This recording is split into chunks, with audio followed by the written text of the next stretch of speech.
ஆ, ஐயா ஃப்ரீ ஆயிட்டேன். ரொம்ப நல்லதுங்க. ஃப்ரீ ஆயிட்டீங்களா? ஃப்ரீ ஆயிட்டேன்.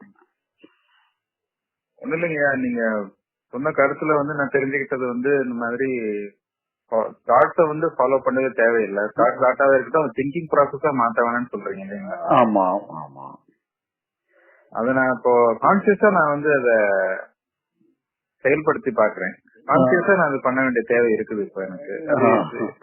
ஓகேங்களா? இல்ல, அதாவது நம்ம சுவாசம் போயிட்டு இருக்கு, நம்ம சுவாசம் நடந்துட்டு இருக்கு.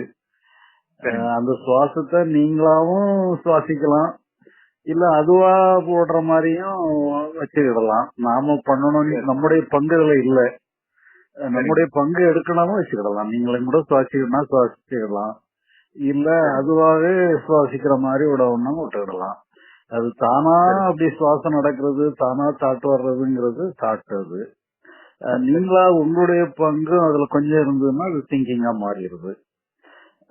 அதனால நம்ம அது ஒரு பெரிய ஒரு பிராக்டிஸ் மாதிரி எடுக்கணும்னு அவசியம் இல்லை. அதை நம்ம புரிஞ்சுக்கிட்டா போதும், அவ்வளவுதான். அதுல நம்ம ஒன்னும் பண்ண தேவையில்ல. நம்ம அது தாட்டு வருதுன்னு சொல்லி நம்ம அதை ஒன்னும் ஏன் அப்படி வந்துட்டு இருக்குன்னு சொல்லி அது கண்ட்ரோல் பண்ண வேண்டிய அவசியம் இல்லைங்கிறது தான் நோக்கம். அதுல அது நான் ஒரு சில சிச்சுவேஷன்ஸ் இன்னைக்கு உருவானுச்சு கிளினிக்ல. கொஞ்சம் பிஸியா இருக்கும், நிறைய பேஷண்ட்ஸ் வரும் சண்டேங்கிறதுனால. சரி, அதனால ஒரு ஃபுல் சிச்சுவேஷன் எவ்வளவுதான் நம்ம ஸ்மூத்தா போனாலும் அது உருவாயிடும். ஆமா.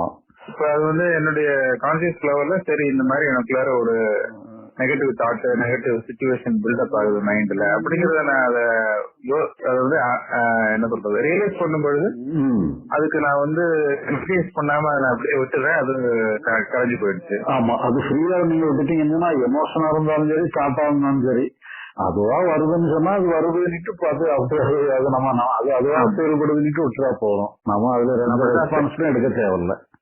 சரிங்க சரி. ஆமா ஆமா ஆமா, அது மாதிரிதான் நான் இன்னைக்கு பண்ணினேன். அதனால அதனுடைய எஃபெக்ட் ரிசல்ட் அப்படின்னு பார்க்கும்பொழுது சூழ்நிலை சுமூகமா போயிடுது. ஆமா ஆமா ஆமா ஆமா. அந்த மாதிரியான சூழ்நிலைய மற்றவங்க கிரகிச்சுக்கிற மாதிரி இருக்குங்களா? மற்றவங்க ஃபீல் பண்ற அளவுக்கு வேணுங்கிறது அது வேணுங்கிறது தெரிஞ்சிடும், காலப்போக்கில் தெரிஞ்சிடும். அதாவது உங்களுடைய பிஹேவியர் முன்னால ஒரு மாதிரி இருந்து இப்ப ஒரு மாதிரி இருந்துங்கிறத மற்றவங்க ஃபீல் பண்ணுவாங்க. ஆனா இம்மிடியட்டா சிலவங்களுக்கு தெரியாது. ஏன்னா அதாவது உங்களுக்கு ஏற்கனவே அறிமுகமாகி உங்களுடைய பிஹேவியர் எல்லாம் தெரிஞ்சவங்களுக்கு உங்களுடைய மாற்றம் டக்குன்னு புரிஞ்சிடும். புதுசா அவங்களை பாக்குறவங்களுக்கு உங்களை புரிஞ்சுக்க முடியாது. நீங்க நார்மலா இருக்கிற மாதிரி தான் தெரியும். உங்கள்கிட்ட பழகிட்டு இருக்கிறவங்களுக்கு முன்னால இருந்ததுக்கு கொஞ்சம் வித்தியாசம் உங்கள்கிட்ட இருந்து தெரியும் அவங்களுக்கு. சரிங்க சரி. அது மற்றவங்க அது உணர்றாங்களாங்கிறது ரெண்டாம் பட்சம் தான். நமக்கு எந்த விதத்திலையும் அது ஒரு பெரிய விஷயம் இல்லை. நம்ம ஆமா ஆமா ஆமா ஆமா. இப்ப இதுதான் எனக்கு ஓகே தானே அப்படின்னு. சரிங்க. எனக்கு அப்பப்போ கொஞ்சம் இன்ஸ்பிரேஷன் தேவைப்படும் போல நான் நீங்க இப்ப நமக்கு அத எடுத்தும் எடுக்காமலும் இருக்கிறதுனால அது உங்களுக்கு அது இதுதான் சொல்லி ஒரு நிர்ணயம் உங்களுக்கு கிடைச்சுன்னு சொன்னா அதுவே வேலை செய்யும். அது நீங்க உங்களுடைய பங்கு அதுல பங்களிப்பு இல்லை, அது அதுவா செயல்படுது. நம்முடைய பங்களிப்பு நம்ம என்ன நினைக்கிறோம், நம்ம பங்களிப்போட செயல்படுதுங்கிற மாதிரி நினைச்சு நம்ம பங்களிப்பை கொடுத்துடுறோம். அது காலப்போக்கில் அதுவா செயல்படுதுங்கிற உங்களுக்கே ஃபீலிங் ஆயிட்டுங்கன்னா பிறகு அதுவாவே செயல்படும், நீங்க ஒன்னும் பண்ண தேவையில்ல. சரிங்க சரிங்க சரிங்க சரிங்க. நீங்க கிளாரிஃபை பண்ணிக்கிடுங்க, அதனால தப்பு.